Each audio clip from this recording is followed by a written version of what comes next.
Next तो question number 15 है, find the equation of a curve passing through the point. So जिस curve का equation हमें find करना है वो कर्व पास हो रहा है passing through point 0,0, it means origin, and its differential equation is given y dash equals to e to the power x sin x। तो डिफरेंशियल इक्वेशन को सॉल्व करो, y dash it means dy by dx e to the power x sin x, separation of variable का method use करेंगे। सो एक side में रहेगा हमारा dy, second side में राइट हैंड साइड में x का फंक्शन है तो dx का क्रॉस मल्टीप्लाई कर दो। नेक्स्ट स्टेप में इंटीग्रेशन करना होगा, integration of 1 with respect to y equals to integration of e to the power x sin x dx। LHS का इंटीग्रेशन हो जाएगा y प्लस में integral constant, right hand side का इंटीग्रेशन का formula बताया हूँ मैं पहले से, e to the power ax sin bx dx अगर होता है, फॉर्मूला क्या बनता है इसका, e to the power ax upon a square plus b square, यहाँ रहेगा a sin bx minus b cos bx।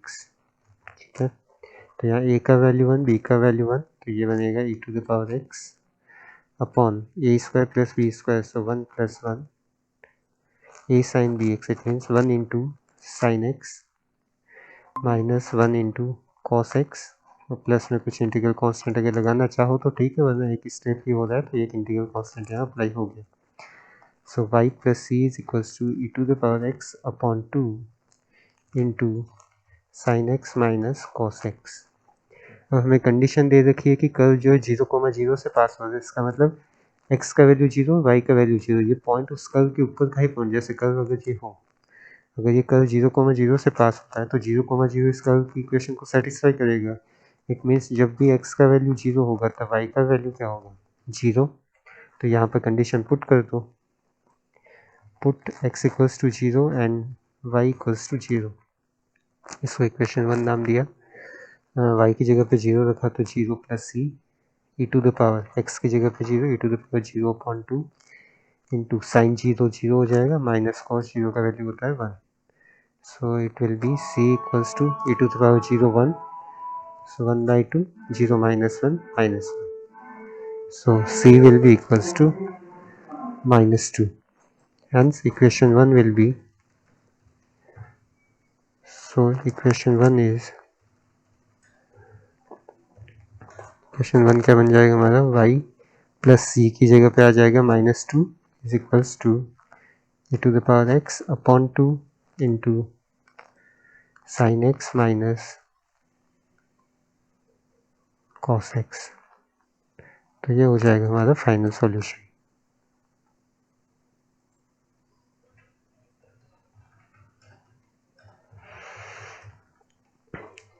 तो क्वेश्चन नंबर 15 हो जाएगा यहाँ पे एंड। तो अब हमें केवल डिफरेंशियल इक्वेशन बनानी है बस, उसके बाद का प्रोसेस हमारा सेम ही है। सर सी का वैल्यू -1/2 नहीं है क्या? सॉरी, सी का वैल्यू -1, राइट, ओके।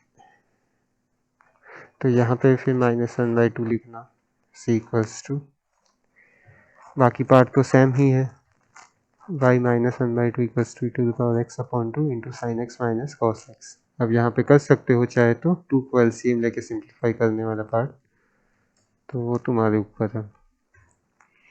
नेक्स्ट देखो क्वेश्चन नंबर 16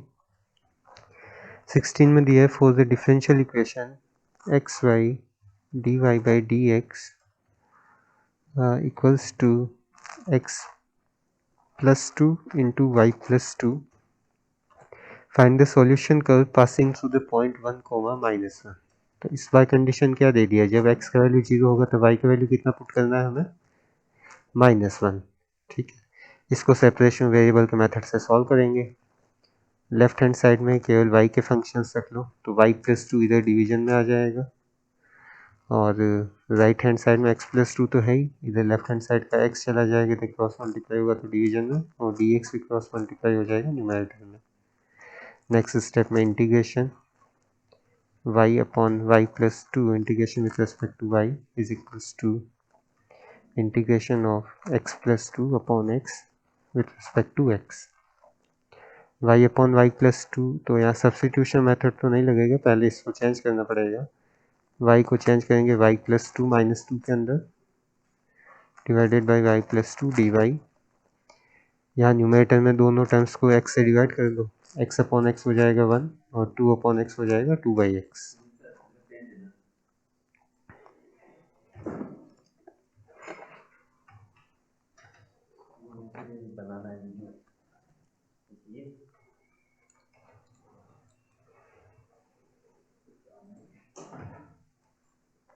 तो नेक्स्ट y प्लस 2 को y प्लस 2 से डिवाइड करोगे 1 आ जाएगा, minus 2 upon y plus 2 integration with respect to y। यहाँ रह गया हमारा 1 plus 2 by x integration with respect to x। 1 का इंटीग्रेशन y, माइनस 2 कॉन्स्टेंट है, 1 अपॉन वाई प्लस 2 का क्या होगा इंटीग्रेशन,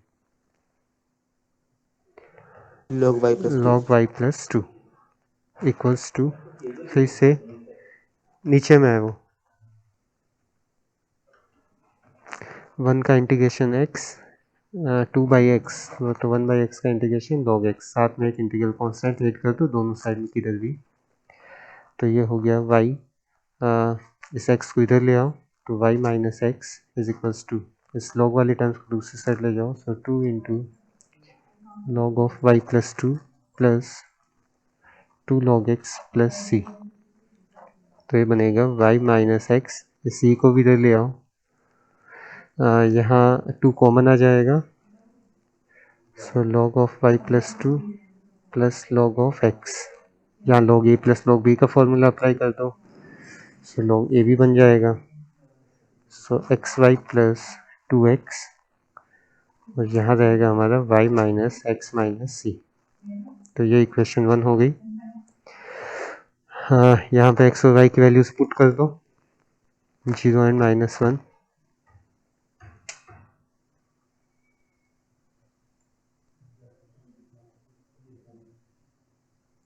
x का वैल्यू सॉरी 0 नहीं 1 है, x का वैल्यू 1, y का वैल्यू -1। पॉइंट हमें दे रखा था 1,1, it means x equals to 1, y equals to -1। So put x equals to 1, y equals to -1। Left hand side क्या बनेगा हमारा -1 माइनस x का वैल्यू 1 तो 1 minus c equals to 2 into log of x y, so 1 into -1 plus में 2 into 1 तो 2। Next step में -1 plus 2 log 1 हो जाएगा 0, यहाँ से -2 आएगा, so -2 minus c is equals to 0, it means c will be equals to -2। अब सी का वैल्यू वापस इस इक्वेशन 1 के अंदर पुट कर देना है, तो हमें फाइनल सॉल्यूशन मिल जाएगा।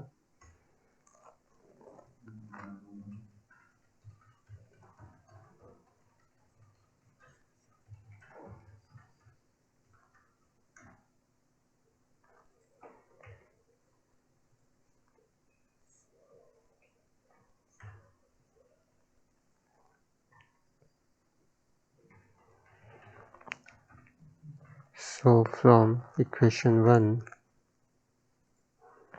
y minus x minus C है, सी का वैल्यू -2 तो बन जाएगा +2 equals to twice of log of x y plus 2x। ठीक है, यहाँ पर सिंप्लीफाई करने में कर सकते हैं कि लॉग के बारे में 2 लिखा है तो उसको पावर में ले जाओ, नेक्स्ट एंटी लॉग ले लोगे तो लॉगरिथम एक्सपोनेंशियल फंक्शन में चेंज हो जाएगा, वो नेक्स्ट स्टेप पे सिंप्लीफाई करने के लिए कर सकते हैं। ठीक है, इसके बाद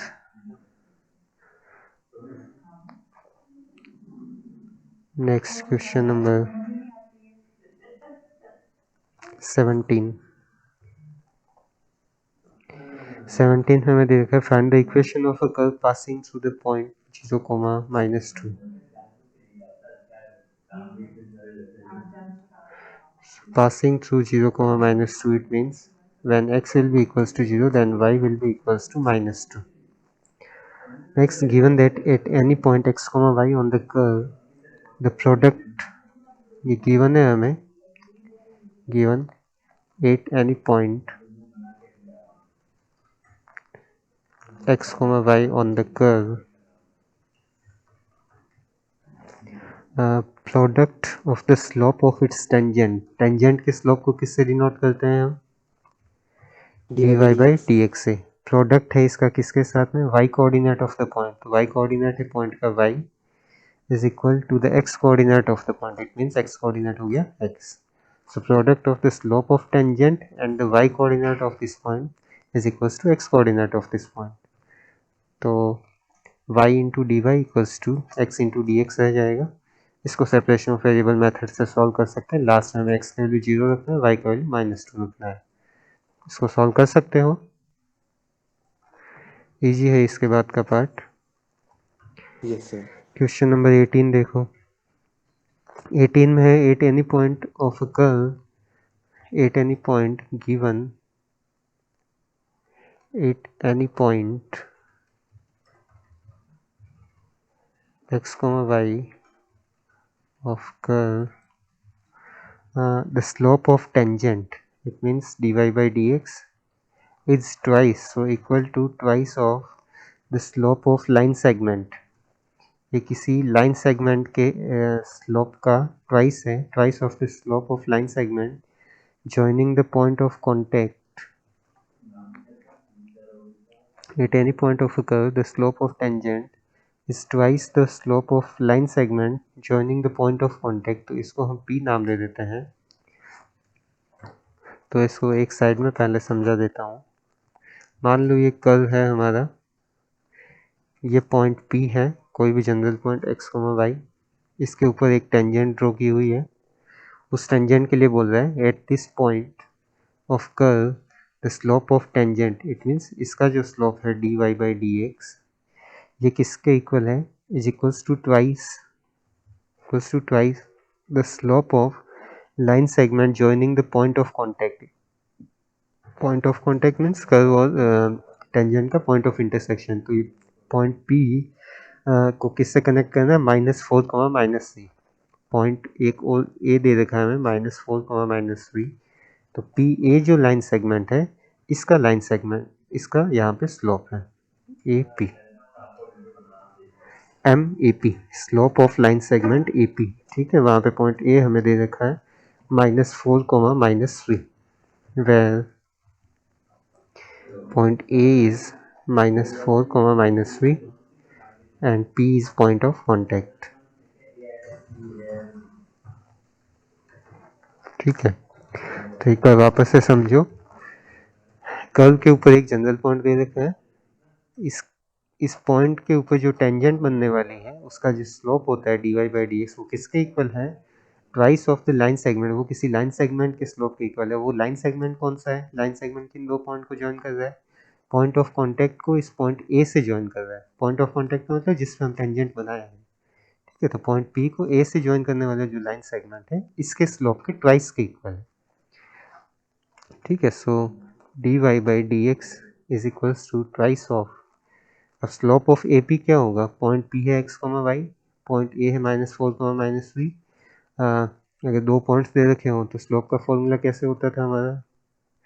y2 minus y1 upon x2 minus x1, so it will be equals to dy by dx। यहाँ पर y2 तो कोई y कोऑर्डिनेट ले लो, चाहे ये वाला y2 ले लो, ये y1 ले लो, ये x2 या x1। सो y2 कोऑर्डिनेट हमारा y है, पॉइंट P का कोऑर्डिनेट, y1 का मतलब पॉइंट A का y coordinate -3, so minus of -3 बन जाएगा +3। डिवीजन x2 माइनस x1, तो x2 मतलब x कोऑर्डिनेट x माइनस, यहाँ -4 है, x माइनस -4 बन जाएगा x + 4। इसको फिर सेपरेशन ऑफ वेरिएबल से सॉल्व कर सकते हैं। y + 3 को इधर डिवीजन में ले आओ,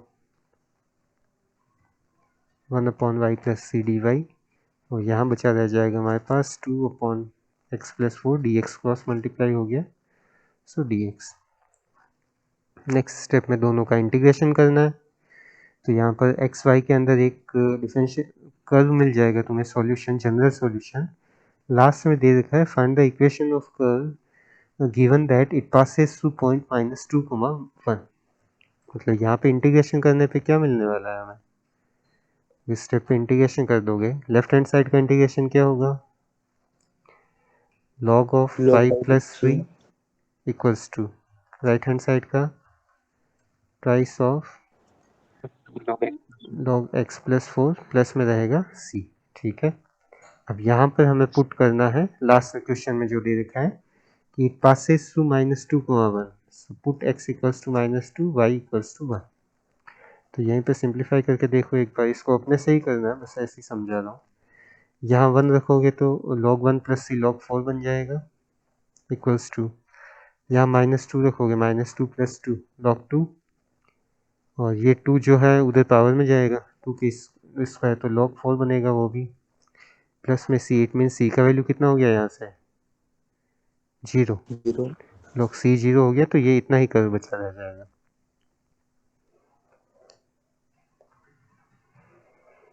तो हमें जो कर्व मिलेगा वो होगा हमारा log y plus v equals to twice of log x plus 4।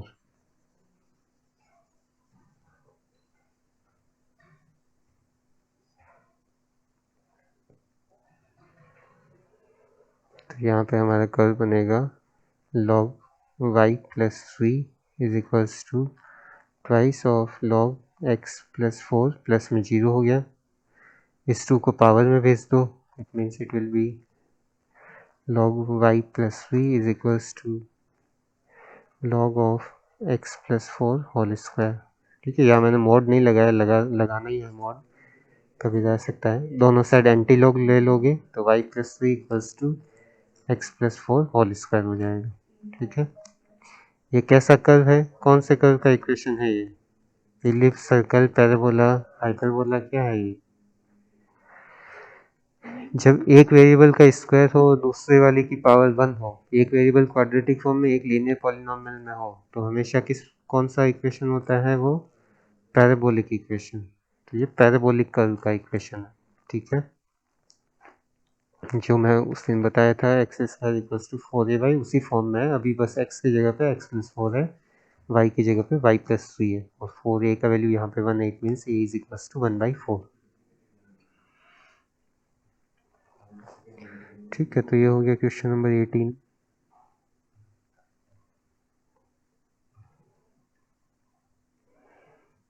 Next देखो,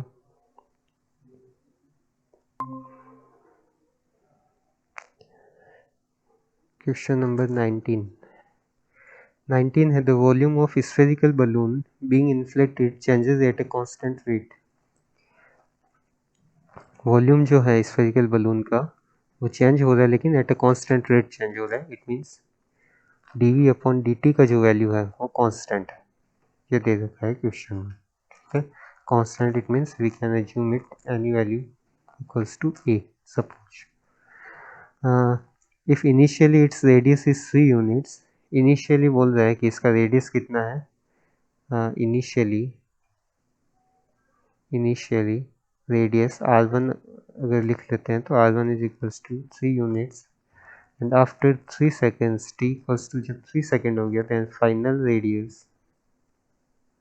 final radius is equals to 6 units. ठीक है, so find the radius of balloon after t second. अब टी सेकेंड के बाद बलून का रेडियस क्या होगा ये बोला है हमें। ठीक है, तो dv by d t, v का फॉर्मूला लिखो यहाँ पे। वॉल्यूम का फॉर्मूला क्या होता है स्फीयर के लिए, 4/3 pi r cube is equals to A, 4/3 pi d by d t of r cube, 4/3 constant था। अब यहाँ पे आर क्यूब का डेरिवेटिव टी के रेस्पेक्ट में, क्योंकि आर हमारा चेंज हो रहा है इसलिए आर वेरिएबल है, तो 4/3 आर क्यूब का क्या होगा, पहले 3r² पावर आगे आ जाएगा, नेक्स्ट आर का डेरिवेटिव होगा d r by d t is equals to A. तो ये हमारा बन गया 3 से 3 cancel, so 4πr² d r upon d t equals to A. It means 4πr² d r is equals to A into d t. ठीक है, यहाँ तक।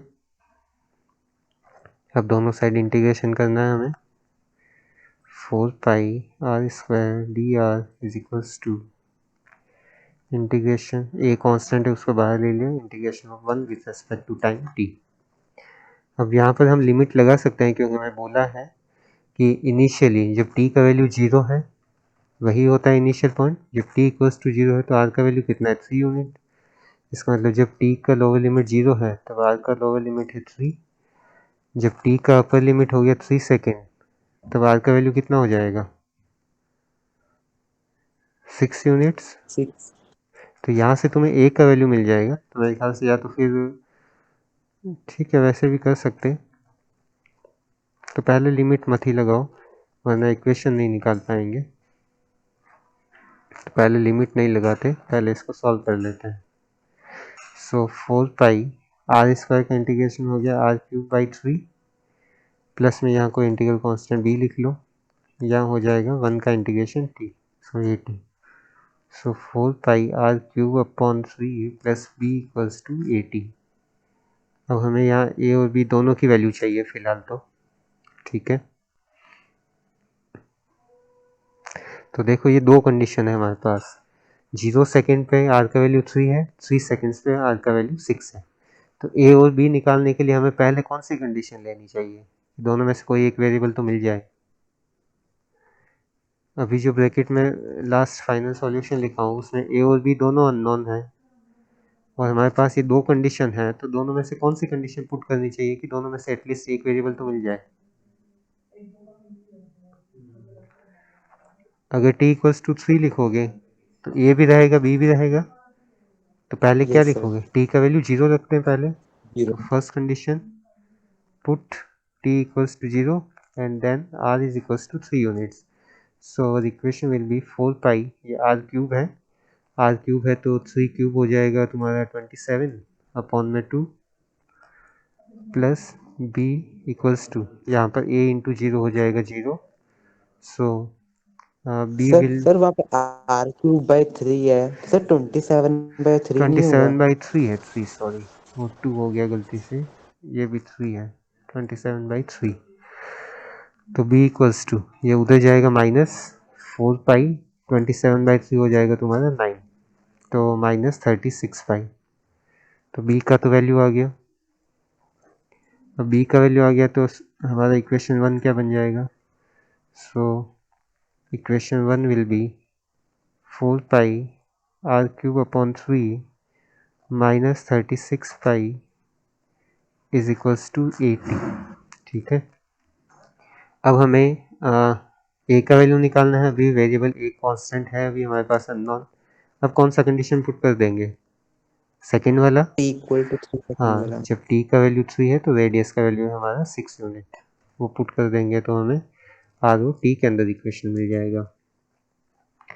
सो now put second condition, put r equals to 3 and t, r equals to 6 and t equals to 3 units 3 seconds, ठीक है। So equation this equation will become 4 pi, इसको नाम equation 2 दे दूं अगर,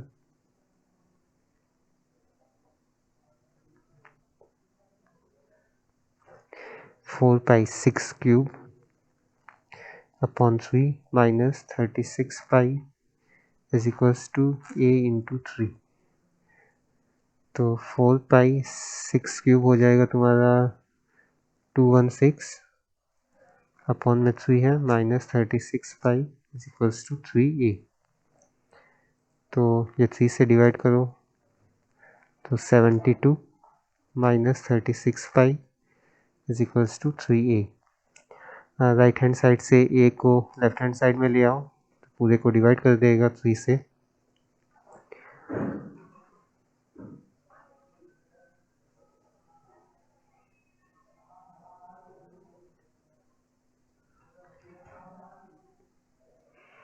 तो ये बन जाएगा तुम्हारा 4 pi 72 upon 3 minus 36 upon 3 pi is equals to a।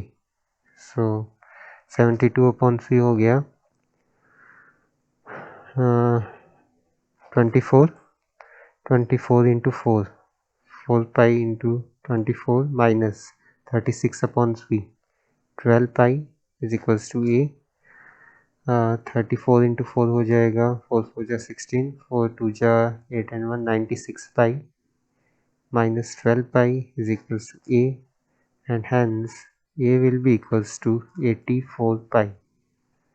So our equation 2 will be, so equation 2 is 4 pi r cube upon 3 minus 36 pi is equals to 80, a का वैल्यू रख दोगे 84 pi इंटू टी।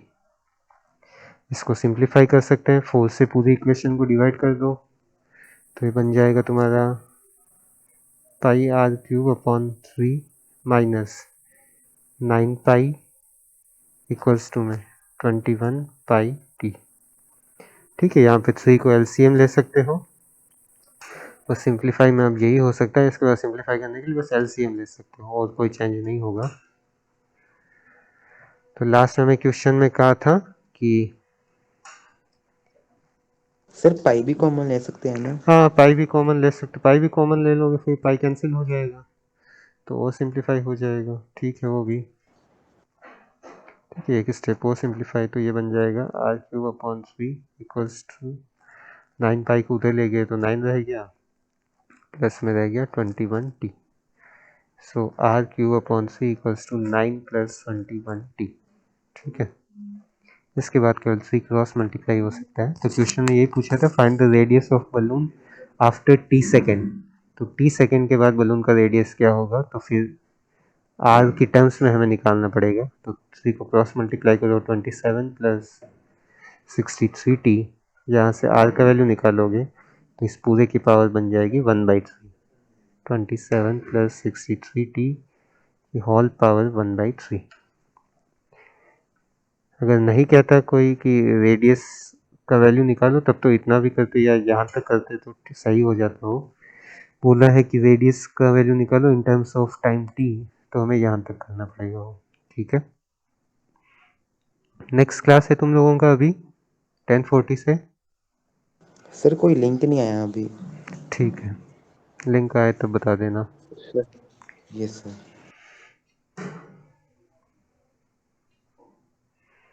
इसके बाद next देखो,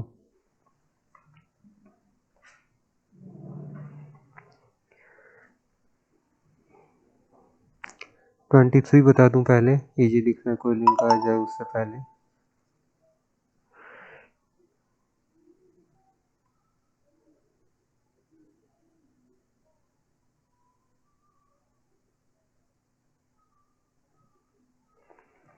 twenty three में हमें बोला है dy by d x is equals to e to the power x plus y. ठीक है, इसको सॉल्व करना है तो यहाँ पावर को अलग अलग कर लो, means e to the power x into e to the power y, base same है, पावर वैसी सम होती है। अब इसका सेपरेशन ऑफ वेरिएबल से कर सकते हो, e to the power y को इधर ले आओ तो d y upon e to the power y and d x को क्रॉस मल्टीप्लाई कर दो तो e to the power d x, ये ऊपर चला जाएगा e to the power minus y d y, ये हो जाएगा e to the power x d x. Next integration कर दो नेक्स्ट स्टेप में, e to the power minus y dy is equals to e to the power x dx।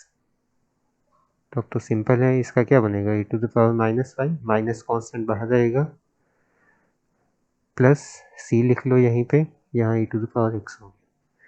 ठीक है, तो minus e to the power minus y को उधर ले जाओगे तो बनेगा e to the power x plus e to the power minus y equals to c integral constant. तो ऑप्शन ए हमारा करेक्ट हो जाएगा यहाँ पे।